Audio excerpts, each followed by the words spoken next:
A few years ago, a woman sat at her desk after a long week. Her company had just sent out one of those workplace surveys. You know the ones? The subject line said, "Confidential." The email said, "Your voice matters." So she was honest. She talked about the burnout. She talked about the favoritism. She talked about her manager. 3 weeks later, her manager called her into a private meeting and started repeating things back to her. Word for word. That is when she realized it was never anonymous. And if you have ever filled one of those surveys out thinking no one would know it was you, you need to hear this. If this channel is new to you, subscribe right now.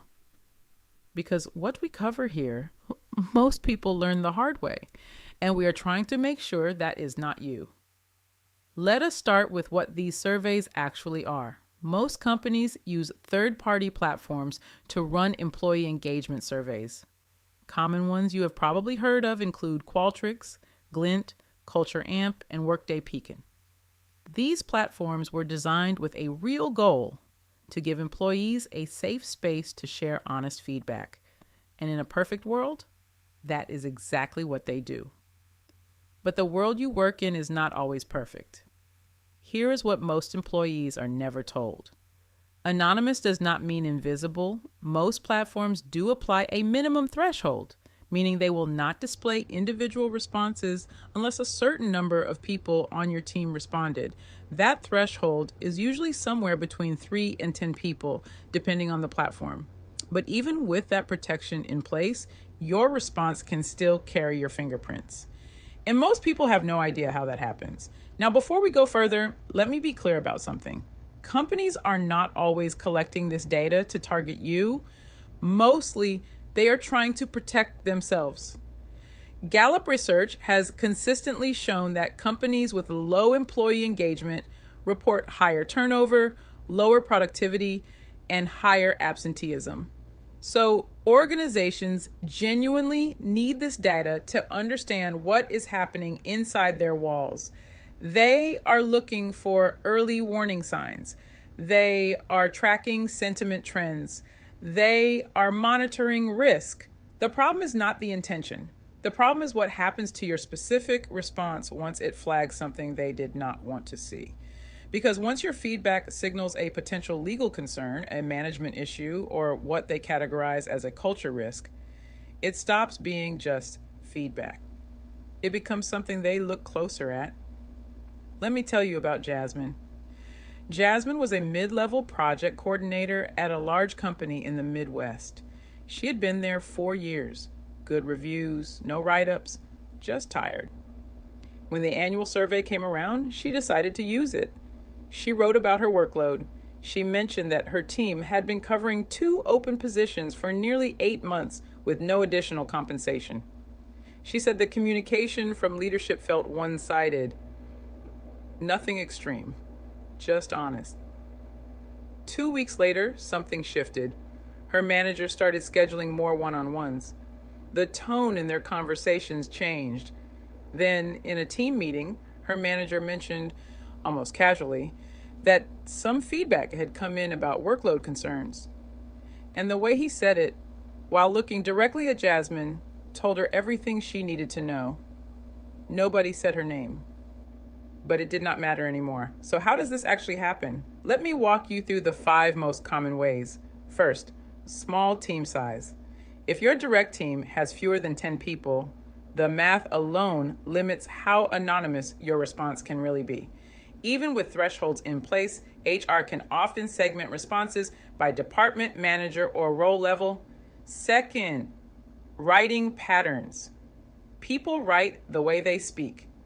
If you have a distinctive way of phrasing things at work, that same voice shows up in what you write. Research in forensic linguistics confirms that individuals have identifiable writing patterns even in short texts. Third, specificity. If you mention a situation that only you experience, a specific meeting, a particular comment, a date, you have just identified yourself. Fourth, timing. Survey platforms record when responses are submitted.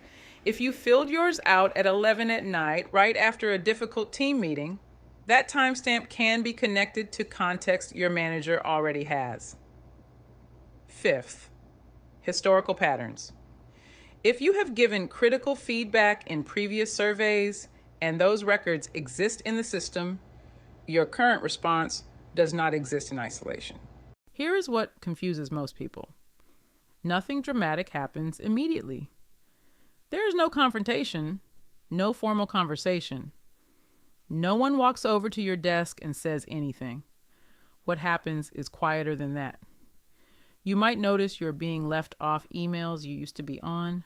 A project you were in line for goes to someone else. Your manager's warmth changes slightly. You start getting more check-ins than your colleagues. And you cannot explain exactly what changed because on paper, nothing did. What has actually happened is that you have been quietly labeled, not formally, not in writing, but in the minds of the people making decisions about your career. You are now the person who is disengaged or dissatisfied or a potential risk. Most people think the danger is in what they said. It is not. The danger is in how it gets interpreted. Here is what that looks like. When you write, "I am overwhelmed," they read performance concern. When you write, "This does not feel fair," they read flight risk or emotional instability. When you write, "Leadership is the issue," they read culture risk requiring monitoring. You are speaking in human language. They are processing it in corporate language. So what do you actually do? Option 1, do not fill it out. In most U.S. workplaces, participation in anonymous engagement surveys is voluntary. Skipping it is a legitimate choice. Option 2, participate strategically. That means staying neutral, removing emotion, and framing everything as a process observation rather than a personal complaint. Instead of writing, "I am exhausted and my manager does not support us," write, "Current workload distribution may benefit from a capacity review."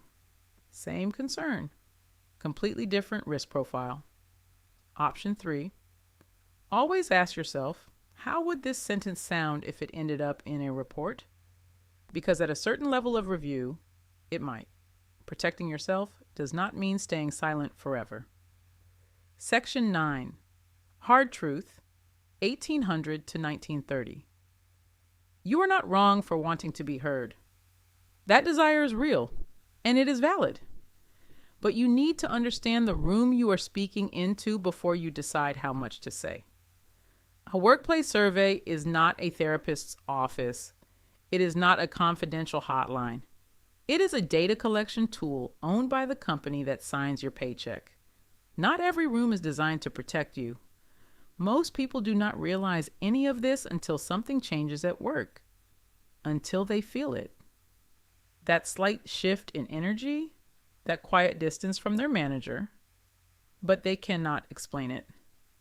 And by then, the record already exists. You do not have to learn this the hard way. That is exactly why we make these videos. If you have ever filled out one of those surveys and later wondered if something changed because of it, drop it in the comments. Because more people have been through this than you think. They just do not talk about it. Subscribe if this channel is new to you. Share this with someone at work you trust. And we will see you in the next one.